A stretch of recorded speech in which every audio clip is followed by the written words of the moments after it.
Welcome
to another episode of Think About It Thursday, where we give you guys a little something to think about to help your cats live longer, happier, and healthier lives. I'm Jay. I'm Adrian. And together we are the two crazy cat ladies. Today's subject, guys, is so important to us. It is a huge passion point for us, and it is all about flea and tick prevention. Yes. So one of the most heartbreaking things we've ever had to deal with as the two crazy cat ladies are comforting cat parents who are dealing with adverse reactions. And more than 70% of cat owners will use some sort of flea treatment, prevention, topical collars, pills, that sort of thing. So this is a really big topic for us. Yeah. So for those of you guys that might be new to cat parenting, or maybe you just moved to an area where there's a flea issue, and you're trying to figure out how can I help my cats stay away from the fleas, or the fleas stay away from my cats this year, this episode is all for you. Yeah. And for those of you guys that have been using flea and tick prevention, this episode is also for you. So guys,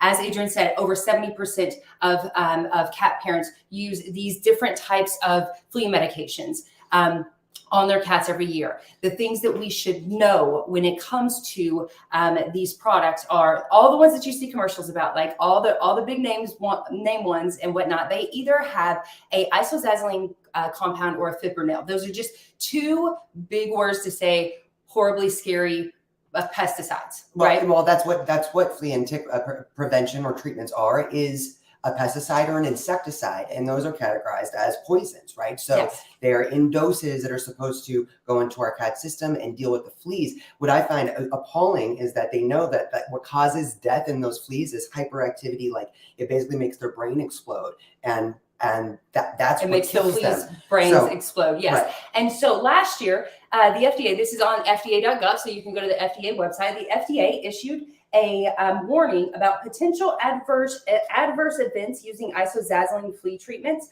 on pets, talking about the neurological effects. No, these are not for you. No, our cats are not allowed to be around these products. So you guys can find that on FDA.gov. This is from the FDA themselves. Although the products are still FDA approved, they did issue a warning in good faith. They did, and there was a 2020 peer-reviewed science research that was done with more than 2,700 pet parents. And wow, really sorry about that. See if we can. Okay. So this 2020 peer-reviewed study had more than 66% of owners reported adverse reactions using these products. Yes. So, and those were specifically Fipronil too. So Fipronil, so the isozazoline. Oh, was that isozazoline? Yeah. So that isozazoline, the peer-reviewed research and the FDA are speaking out against it. And then when it comes to Fipronil, guys, this is there's a study right here.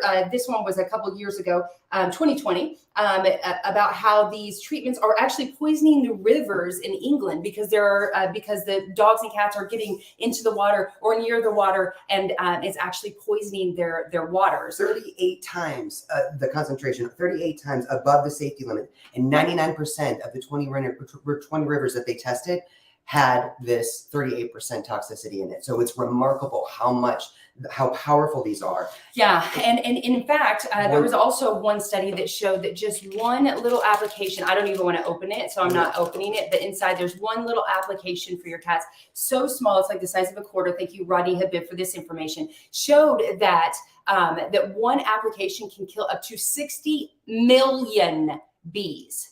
Bumblebees. 60 million bees. Okay. So, and we're going to put that on our cats, right? So these are things that we want to think about when it comes to being a cat parent and understanding how this stuff works. Okay. So short-term side effects, let's just talk about short-term side effects, because we get emails and DMs all the time about what do I do? And you do, if you within 24 to 48 hours, your cat experiences any of these side effects, you want to call your vet immediately. Okay. Those include skin burns, muscle tremors, seizures, vomiting, impaired coordination or ataxia, which is due to brain, nerve, and muscle damage, neurological adverse reactions, and yes, even death. Yeah. Short term. Yes, after even application. death. So if within 24 to 48 hours you see your cats have some kind of, they start drooling, they start vomiting, they have seizures, any of these things, you definitely want to call your vet immediately. It is so important that we get our cats treated for this toxicity,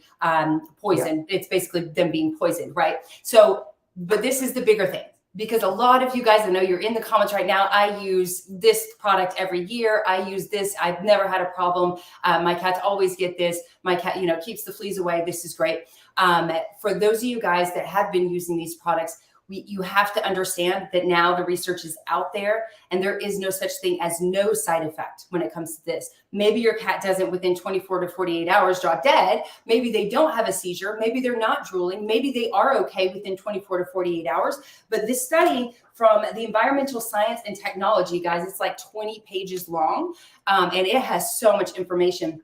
They actually have, they actually say, and I wrote it down so I didn't have to try to read this. Lymphoma, so many different cancers, mammary and bladder cancers, along with long-term neurological damage, seizures, allergies, and also death. I think that it's remarkable that these things, a lot of people have described to us their cat all of a sudden acting manic, running around trying to escape something, hissing or in pain, clumps of fur falling out. The horrible C word, getting diagnosed with the C word, and once it's been past that 48-hour time period, and you've been giving your cat, say, a month in and month out, you're giving your cat these flea meds, and then say a year or 2 years even down the road, they come up with cancer, or they have some kind of horrible, like, why would my cat all of a sudden be getting seizures?